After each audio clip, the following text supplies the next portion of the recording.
Hi friends, welcome to Mahika truths. Shravana Mangala Gauri వ్రతం ఎంతో శక్తివంతమైన పూజ, స్త్రీలకు సౌభాగ్యం. ఈ శ్రావణ మాసంలో ముందుగా ఆచరించవలసిన వ్రతములలో మొదటిది ఈ మంగళగౌరి వ్రతం. శ్రావణ మాసంలోని మంగళవారం నాడు మంగళగౌరి వ్రతాన్ని జరుపుకుంటారు. ఈ నెలలో వచ్చే 4 మంగళవారాలు మంగళగౌరిని పూజించాలి. పార్వతీదేవికి మరొక పేరు మంగళగౌరి. ముత్తైదులు ఈ వ్రతాన్ని చేస్తారు. ఈ వ్రతాన్ని ఆచరించడం వల్ల మహిళలకు సౌభాగ్యకరమైన 5వ తనం కలకాలం నిలుస్తుంది. ఈ వ్రతాన్ని ఆచరించడం వల్ల ఆ గౌరీదేవి మీ కోరికలన్నీ నెరవేరుస్తుంది. కష్టాల నుంచి మీకు విముక్తి లభిస్తుంది. భర్త దీర్ఘాయువుగా ఉండాలని వివాహమైన ఆడవాళ్ళు ఈ వ్రతాన్ని ఆచరిస్తారు. వివాహం కాని స్త్రీలు కూడా తాము కోరుకున్న భాగస్వామిని పొందటం కోసం ఈ మంగళగౌరి వ్రతాన్ని చేసుకోవచ్చు.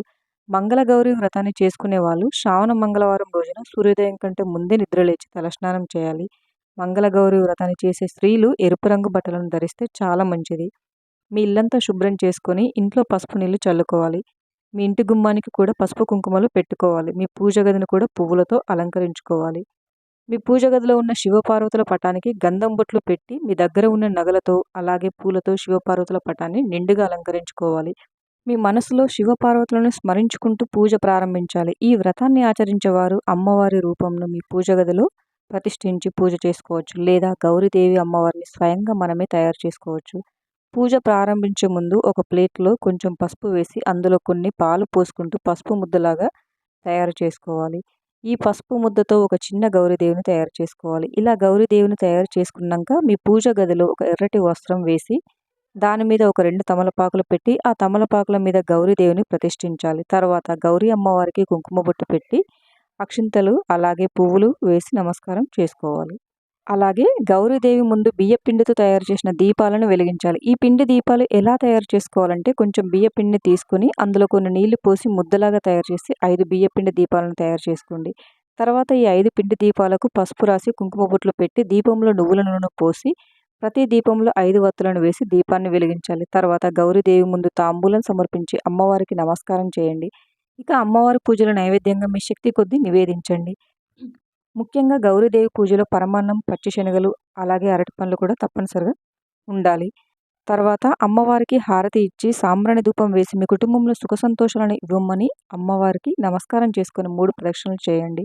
చివరగా గౌరీదేవికి మీ సంకల్పాన్ని చెప్పుకొని ఒక కొబ్బరికాయను పగలగొట్టండి. గౌరీదేవి వ్రతాన్ని చేసేవాళ్ళు ఆహారంలో ఉల్లిపాయ వెల్లుల్లి లేకుండా చూసుకోవాలి. పూర్వం ఈ మంగళగౌరి వ్రతాన్ని సావిత్రిదేవి అలాగే ద్రౌపదీదేవి కూడా ఆచరించారంట. తొలిసారిగా ఈ వ్రతాన్ని ఆచరించే స్త్రీలు మీరు వ్రతం చేసేటప్పుడు మీ పక్కనే మీ తల్లిని ఉంచుకొని ఈ వ్రతాన్ని ఆచరిస్తే చాలా మంచిది. అలాగే తొలి వాయనాన్ని కూడా మీ తల్లికిస్తే ఇంకా మంచిది. తల్లి లేని పక్షంలో మీ అత్తగారికి కానీ ఇతర ముత్తైదులకు కానీ వాయనం ఇవ్వాలి. మంగళగౌరి వ్రతాన్ని ఆచరించడానికి ముందు రోజున అలాగే వ్రతం చేసే రోజున భాగస్వామితో కలయికలో పాల్గొనకూడదు.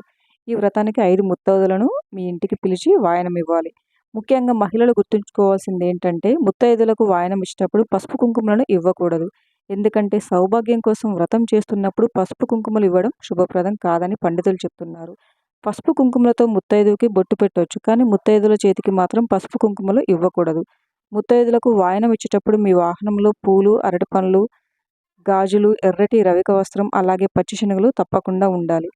ఈ వ్రతాన్ని ఆచరించిన స్త్రీలు మంగళగౌరి వ్రత కథను ఖచ్చితంగా వినాలి. లేకపోతే మీరు చేసిన వ్రతం అసంపూర్ణంగా పరిగణించబడుతుంది. కాబట్టి మంగళగౌరి ధరించే స్త్రీలు ఒకసారి కథను వినేయండి.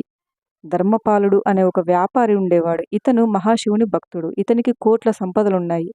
ఈ ధర్మపాలుడు ఒక సద్గుణ వధువును వివాహం చేసుకున్నాడు. అయితే పెళ్ళై చాలా ఏళ్ళైన ఈ దంపతులకు సంతానం కలగలేదు.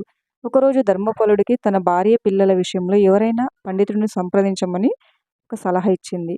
భార్య సలహా ప్రకారం ధర్మపాలుడు ఒక ప్రసిద్ధుడైన పండితుడి వద్దకు వెళ్ళి అతనిని కలిశాడు. అప్పుడు ఆ పండితుడు ధర్మపాలుడితో శివపార్వతులను పూజించమని సలహా ఇచ్చారు. తర్వాత ఈ దంపతులిద్దరూ నియమనిష్ఠులతో భక్తి శ్రద్ధలతో శివపార్వతులను పూజించారు. వీరి భక్తికి సంతోషించిన పార్వతీదేవి ఒకరోజు ప్రత్యక్షమై ధర్మపాలుడు భార్యతో ఓ దేవి, నీ భక్తికి నేను చాలా సంతోషిస్తున్నాను. నువ్వు ఏ వరం అడగాలనుకుంటున్నావో అడగండి, నీ కోరిక ఖచ్చితంగా నెరవేరుతుందని పార్వతీదేవి మాట ఇచ్చింది. అప్పుడు ధర్మపాలుడు భార్య తనకు సంతాన యోగం ఇవ్వమని, బిడ్డను వరంగా ఇవ్వమని పార్వతీదేవిని కోరుకుంది. దీంతో పార్వతీదేవి తన భక్తురాలి కోరిక తీరుస్తూ తదాస్తు సుపుత్ర ప్రాప్తురస్తు అని దీవించింది. అయితే ఆ సంతానం అల్పాయుష్కుడు.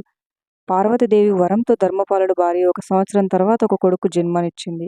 కొడుకు పేరు పెట్టే సమయంలో ఆ శిశువు తక్కువ ఆయుష్ కలవాడని పండితులు చెప్పారు. అయితే దీనికి పరిహారంగా మంగళగౌరి వ్రతాన్ని ఆచరించే అమ్మాయిని ఇచ్చి ఈ కుమారుడికి వివాహం చేయమని దంపతులకు సలహా ఇచ్చారు. జ్యోతిష్యుడు చెప్పినట్లుగానే మంగళగౌరి వ్రతాన్ని నియమనిష్టలతో ఆచరించే అమ్మాయిని చూసి తమ కొడుకు వివాహం జరిపించారు. ఆ యువతి సౌభాగ్య రేఖతో ఈ ధర్మపాలుడి కొడుకు అపమృత్యు దోషం నుంచి బయటపడి చిరంజీవిగా తన భార్యతో కలిసి జీవించాడు. ఇంతటి శక్తి మంగళగౌరి వ్రతానికి ఉంటుంది. ఈ వ్రతాన్ని ఆచరించిన వారికి శివయ్య వంటి భర్తను ఇవ్వాలని మనం పార్వతీదేవిని కోరుకుంటాము. Thank you for watching friends. ఈ వీడియో గనుక మీకు నచ్చినట్లయితే వీడియోని లైక్ చేసి మరిన్ని వీడియోస్ కోసం మా ఛానల్‌ని సబ్స్క్రైబ్ చేసుకోండి.